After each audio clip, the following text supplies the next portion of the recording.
he definitely had attachments and negative things that plagued him for his life. So here you have a super psychic whose perceptual abilities and awareness is extremely heightened, and he can't close that door that was opened. Elly Flippen, Ingo Swann's niece. This is a two-part interview. We covered the series, the 5-book series, in the first interview. You can check out the books and their specific references on Ingo Swann's website, ingoswann.com. Now, more about Ingo Swann, remote viewer, foundational consciousness researcher. For anybody who's interested in expanding their own psychic abilities, remote viewing abilities, intuition abilities, Elly's done a fantastic job of putting the website together and giving you more than you can find out from listening to anybody else or checking out the books, because she's included the things that were part of his archives when he died that were unfinished. Also insights, letters, correspondence, all of that on the website. And this is a shorter interview, so we're going to get into that now with Elly. Okay, I want to go to your website. You have updated and upgraded this, of course, with your books on there that has his books. There's just so much more. I also like the stories that you include from him, where you get into the details of the explorations where he's got the planetary work and the UFO, UFAPs, and UFAP, whoops. The non-human entities. And so you've got these different segments and sections that you can go in and explore. And that, to me, those are fascinating. And I was like, oh my gosh, there's new stuff I haven't seen. These experiences, because of the disclosure movement, because of the government finally saying, okay, we've got this, and that, and the other. And basically, there's so much there that you don't know what really is relevant. You just know there's a bunch of stuff and where do I go? But I think Ingo has a good sense of grounding it by saying, before you jump in whole hog, again, your word, discernment, decide what is relevant to you. What do you really want to know? You know that, yes, they finally said they're real. Even though my uncle took a picture back in 1960-something and had a picture of the UFO as he was doing surveying work and kept it secret, I didn't even hear about it until like the most recent 2 or 3 years. I'm like, what? Wow. Wow. Because it wasn't okay to talk about, but it was a picture, and it is a picture. It's safe. Okay. Because he knew that was one of those things that it was important, and it wasn't anything you wanted to tell everybody because it might disappear. Yeah. Which is true, right? Like Ingo said in penetration, like people have high density or high, abilities to telescopes that can really zoom in on things. They can see what's going on. There's a number of photographs of objects that move like they shouldn't move. Like this has been going on since the 40s. Like people have been photographing and experiencing these things. Just because you say it doesn't happen doesn't change their experience or the film or the telescope viewing. But that, you make that case of penetration. What I wanted to do with the website is what's happening now on social media. People will be like, ChatGPT, is this right? Grok, is this right? They don't always give you the right answers, and oftentimes they mislead you. So there are a number of times where I've had to respond to one of these posts and give information. I was like, oh, I can't keep doing this. So I'm going to create these sections on the Ingo Swann website. Like, for example, his Jupiter probe. There are a lot of podcasters who add flair to those stories. I'm not a narrative creator. I'm an archivist. I document. I'm like, don't tell me the story. Show me the documents around it, and let me hear all sides of the story. I like to see all sides to understand. I don't want to just absorb the story. I want to sort of understand something. So let me create a web page for all these things where I can detail it more, right? Because an answer from an AI might be, well, he saw the rings around Jupiter, but everything else was incorrect. Yeah. So I actually put out a very detailed answer about everything he saw and how they were confirmed, and give you the NASA documents to go compare that yourself. So I wanted to do the same thing with the UFO UAP page and the non-human entities page, because Ingo had experiences with both, and very negative experiences with both. And, we've talked about that before, where he definitely had attachments and negative things that plagued him for his life. So here you have a super psychic whose perceptual abilities and awareness is extremely heightened, and he can't close that door that was opened. I wanted to sort of like also break down penetration, because I feel that penetration's a coded disclosure, sort of like a coded memoir of him. And so sort of like give some documents and some background information on what some of those stories in penetration are about. But I think his number one thing is he would not go open a door without knowing what's on the other side.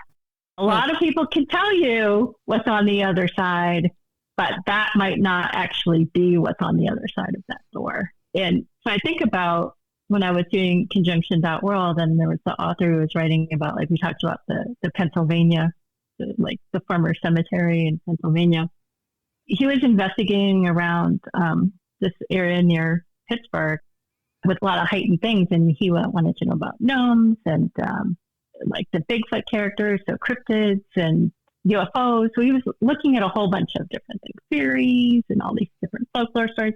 And he ultimately came to the conclusion that they weren't multiple things, but some sort of intelligence that was able to play with our minds and create these images in our minds. Mm-hmm. His ultimate, which is sort of like the conclusion I came to, and his conclusion was, especially like with Ouija boards, he's like, they already have so many ways into us. Why do you make it so easy? Why are you making it easier for them? Yeah. The way I look at Ouija board or contact, which is a big thing now, is, well, you're in a susceptible state, right? Mm-hmm. But you have no idea what you're allowing in. And once it's in, there's no guarantee it's ever going to leave. And I don't think that is being adequately portrayed in this. And so I look at it as like, you better know the terrain before you go driving recklessly through it, kind of thing. Mm-hmm. That's my viewpoint on it. And I think Ingo would say the same thing. He was not one to sort of go lightly into any experience. He'd want to be adequately prepared. Now, that's not to say that people don't have very positive experiences, but what I think is not talked about is people having very negative experiences. Not only that, the fact that it is very difficult to get disconnected. I mean, there's a guy that I have talked to multiple times who's experienced a haunting thing, and for him to try and tell people this is real. It's so real that if he has somebody sleep with him and the heartbeat can be heard through the pillow that he's used to and they're not, it's incredibly frightening. And the entity that he has travels with him. And he's not really interested in disengaging. He's interested in trying to prove, look, this is happening. And so as he continues to prove it's happening, then it also interfaces with other people in his environment. I did an interview with him and had to come home and turn off the outdoor water spigot. Oh gosh. Yeah. Okay. So, and so I know, and these kinds of things are not impossible, but there are other things that he had described. And I thought, I can't contact him or continue to engage this, because then it also operates through me. And I really am not interested. But those kinds of things are so important to know, that once you engage these personalities, these other people who are having that kind of experience, then you're opening the door yourself, and you can close it very quickly. But as long as you continue to keep the door open, then it can include other things that you hadn't anticipated. Yeah, you don't know what's coming through. That's why Ingo ultimately said, like, why are you so focused on that when you are so extraordinary as a being? You're so capable as a being. You could be working on yourself. I think it's just like a Taylor Swift song. It was like, why are you, like, you're doing all this other stuff. You could be doing this instead, right? Like, you're out there hating, but you could be like enjoying life instead. I think that's, I'm paraphrasing the Taylor Swift song, but that same concept, like, why are you giving them all of your energy when you could be doing all this extraordinary stuff? You could be like navigating life in such a more profound way and making a difference. Like, what's the point of doing all this if you're not bettering humanity in some capacity? People have been contacting entities like practically the dawn of humanity. Like I talked about in conjunction.world, there's rock art dating back 60,000 years that show unnatural being. So clearly they're in their environment from 60,000 years ago. Like rock art from all over the world depicts entities of some kind or some interaction with entities. Shamanic lore talks about that. Fairy tales talk about this. We just have a lot of mythology around them. That didn't just come out of nowhere one day. Oh, I'm going to write about fairies abducting kids. I think probably it was something that really happened in some capacity, right? Stories evolve over time, but this is not new. So what has changed with us? What's changed with us is we've never developed the ability to stop them. In terms of there's more going on, you have a page, the Ingo Essays Conjunction World, where the larger extent of innate human consciousness is unrecognized and untapped. In other words, there's so much more we don't know that is infinitely larger than what we do know. So why not go there? Why not explore that? And I think that, in a nutshell, that says what you're saying. Right. And so this series, this 5-book series, is the answer to that. Why are you spending time on them when you could be working on yourself? You could be exploring Ingo's really, really cool stories on the website. On the website, yeah. And there's a lot of documents on the website, and I did try to reorganize it so it's getting overwhelming. Like all the pages, I have to condense this down. And one of the things that I did put in there, because no one ever talks about that too, is all of his influences. Like Ingo just didn't evolve. He just wasn't one day able to do all of these things. And there was nothing special about him. He doesn't have special DNA. He has the DNA and ancestry of a great deal of Americans. His paternal grandparents were first-generation immigrant Americans from a Swedish part of Finland. And then on his maternal side, very German and French and a little bit of Cherokee Indian and British and Northern European. So there's nothing special about his DNA or his ancestry. He was fortunate to have a maternal grandmother who experienced these things too, and he was able to talk to her about those things. And she encouraged those things.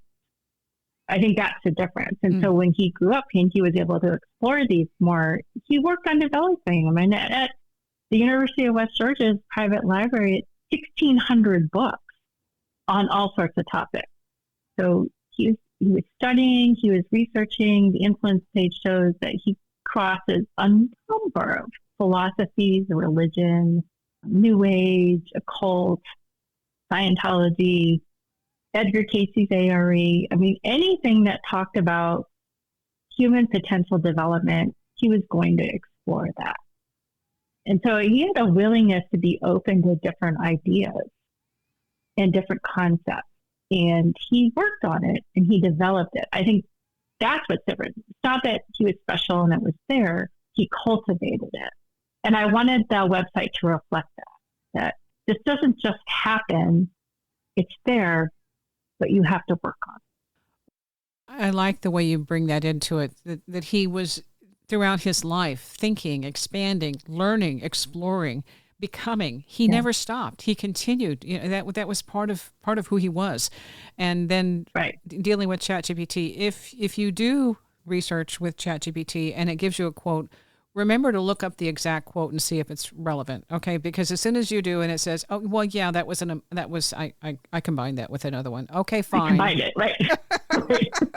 It will fess up and say, "I made that up."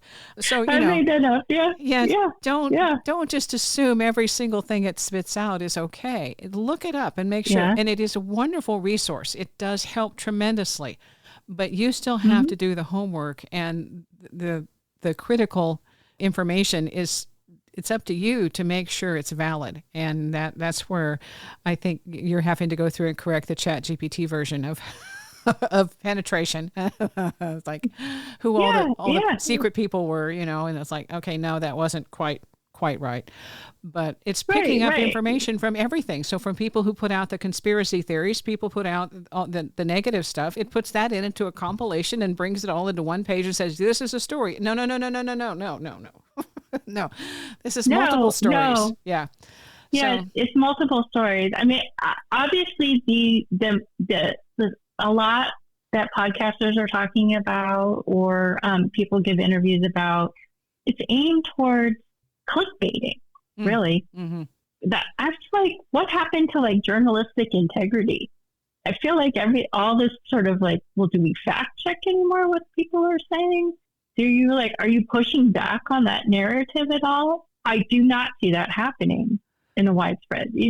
I think it's just, fun for people to like the mystery of it or the intrigue of it. But what happens is then that becomes truth.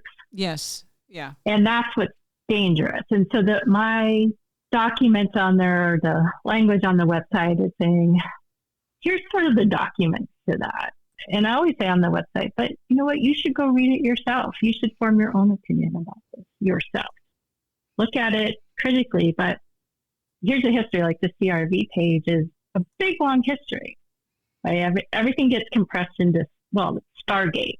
Constantly with social media. Well, Stargate was a name that happened in 1991. But there's a whole history. There's like 25 years before that, before the end of Stargate, 1995.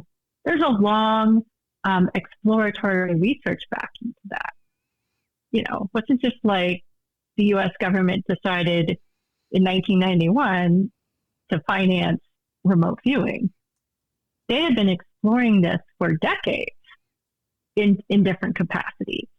Because obviously, if there's a technique that's going to give them the upper hand and they can make it operational, they're going to. I mean, I would imagine any intelligence agency would be like, "Whoa, does this give us the upper hand?" Especially during the Cold War, they're going to try to figure it out. Like, I don't know how it works.